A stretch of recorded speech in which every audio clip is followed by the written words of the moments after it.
Ayan yung bagong cellphone ko, guys. Ayan siya. Ghost Spark.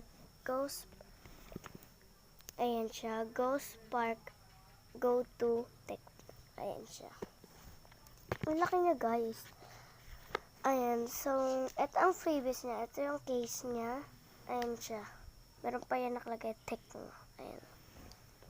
Ayan yung case niya, guys. Ayan. Ayan siya.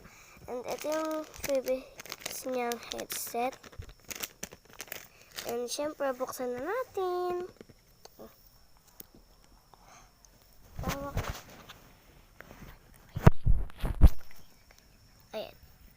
Inayos ko na. Ayan siya. So, sabi nila, malinaw daw ang camera nito. Kaya ito try natin. So, first, tanggalin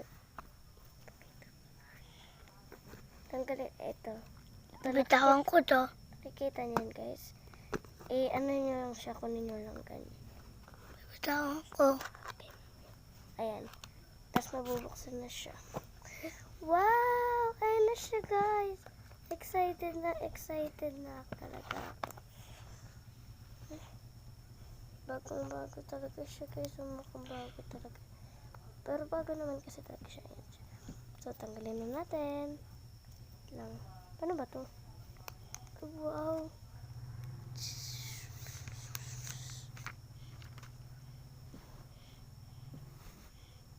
Ang ganda na, guys. Ayan.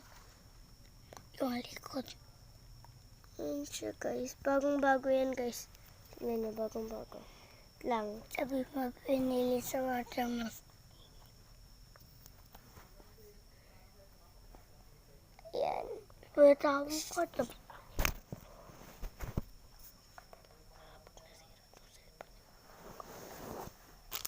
Ayan na siya, okay. So, i-flex ko lang siya sa... Ayan. Lang. So, bale, nalagyan ko na rin pala ito ng password na naka-download na ako mga laro ko. Kasi in-stop ko siya kasi ginawa ko na yun. Tapos, meron na rin ako wallpaper. Ayan yung pagbukas mo, ganyan yung makikita mo. Ayan.